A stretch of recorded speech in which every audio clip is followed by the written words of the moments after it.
सीटों के लिहाज से इन आंकड़ों को कन्वर्ट किया जाए तो फिर पूर्वोत्तर के ये 7 राज्य, असम की बात हम कर चुके हैं, ये 7 राज्य जिनकी कुल 11 सीटें हैं और इन 11 लोकसभा सीटों में एनडीए को कितनी सीटें मिल रही हैं, इंडिया गठबंधन के खाते में कितनी सीटें जा रही हैं, क्या है पूरी पॉलिटिकल पिक्चर जानने के लिए आंकड़ा सीधे लेकर चलते हैं डेटा सेंटर शीरीन के पास।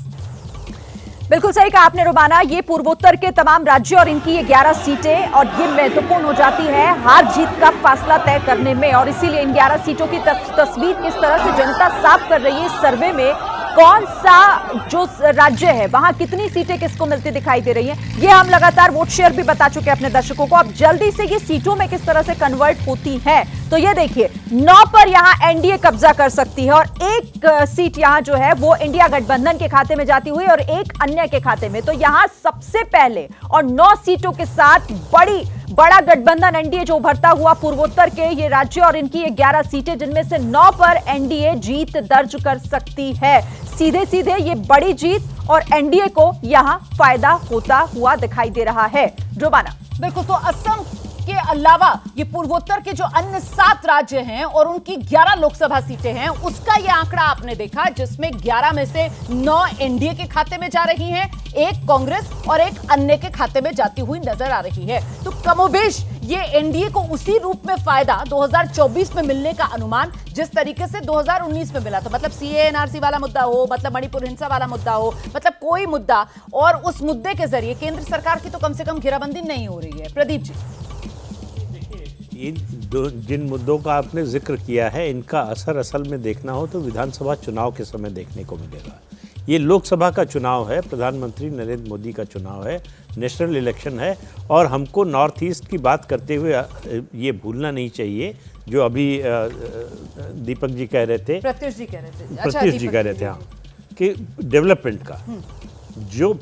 पहले जिस तरह से पैसा जाता था और उसका इस्तेमाल नहीं होता था, अब जिस तरह से पैसा जा रहा है जो डेवलपमेंट का, कनेक्टिविटी की बात कर लें आप, रेल की बात करें, रोड की बात करें, एयरपोर्ट की बात करें, उसके अलावा और जो डेवलपमेंट प्रोजेक्ट है जो ज़मीन पर दिखाई दे रहा है, ये केवल मतलब जो सत्तारूढ़ दल है उसके दावे की बात नहीं है, जो लोगों को दिखाई दे रहा है, ऐसा दिखाई देने वाला फिजिकल इंफ्रास्ट्रक्चर जो है उसका असर जो है आपको ये जो आंकड़े दिखाई दे रहे हैं अगर ऐसे ही नतीजे में बदलते हैं ये तो उसका असर आपको जो है दिखाई देगा। सर, विकास की आप जो बात कर रहे हैं कि विकास होता हुआ नजर आ रहा है और विकास कौन कर रहा है ये चेहरे भी वहां पर पहुंच रहे हैं, क्योंकि अगर मैं एक आंकड़ा बताऊं यहां पर दर्शकों को, पिछले 9 साल में प्रधानमंत्री नरेंद्र मोदी पूर्वोत्तर भारत में 60 दौरे कर चुके हैं। पिछले 9 साल में केंद्र सरकार के जो केंद्रीय मंत्री हैं उनके 400 से ज्यादा दौरे पूर्वोत्तर भारत में हो चुके हैं। मतलब ये बीजेपी की नॉर्थ ईस्ट पॉलिसी और उसी का एक तरीके से ये फायदा कह लीजिए आप, ये डिविडेंड कह लीजिए आप, जो 24 चुनाव में बीजेपी को मिलता हुआ नजर आ रहा है। विजय जी, पिछले में यदि देखा जाए पिछले 10 साल पहले तक भारतीय जनता पार्टी के लिए नॉर्थ ईस्ट का कोई हिस्से को वो गंभीरता से लेते ही नहीं थे, लेकिन इस 10 सालों में खासतौर से 9 साल का आप जिक्र कर रहे हैं तो वहाँ भारतीय जनता पार्टी ने, मोदी सरकार ने बड़ा फोकस किया और इसलिए केवल असम में पूरे नॉर्थ ईस्ट में भारतीय जनता पार्टी का एक आपको पहचान वहाँ दिखाई दे रही है, नहीं तो कोई नहीं जानता था। अभी अरुणाचल की आप बात कर रहे थे, तवांग में प्रधानमंत्री जी ने जिस तरह से अभी किया है जिसको लेकर चाइना ने भी एक बड़ा विरोध जताया, तो उसका मतलब है कि वहाँ लगातार ताकत बढ़ती जा रही है। मणिपुर वायलेंस का जरूर असर हो सकता होगा, लेकिन वहाँ मेतेई जो ग्रुप है, जैसे एन बीरेन सिंह का साहब का जो जिक्र हमारे मित्र कर रहे थे कांग्रेस प्रवक्ता, तो एन बीरेन सिंह मेतेई ग्रुप जो है वो बड़ा ताकतवर है और वो भारतीय जनता पार्टी के साथ खड़ा हुआ है, इसीलिए वहाँ पर कोई बदलाव नहीं किया गया। और जैसे प्रदीप जी ने कहा यदि कोई बदलाव होगा भी या कोई असर होगा तो वो विधानसभा चुनावों में दिखाई दे सकता है। नॉर्थ ईस्ट की शक्ल जो है, मैं काफ़ी वहाँ पर गया हूँ पिछले 9 साल में,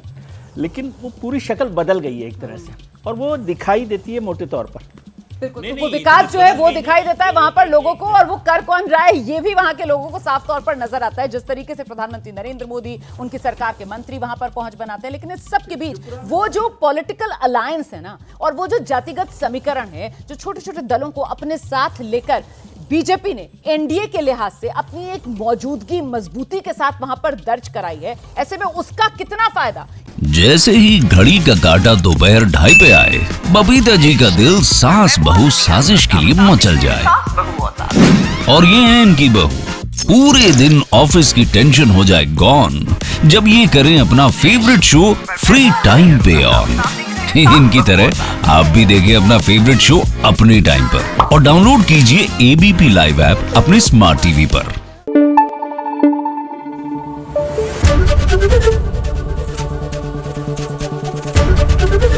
एबीपी न्यूज आपको रखे आगे।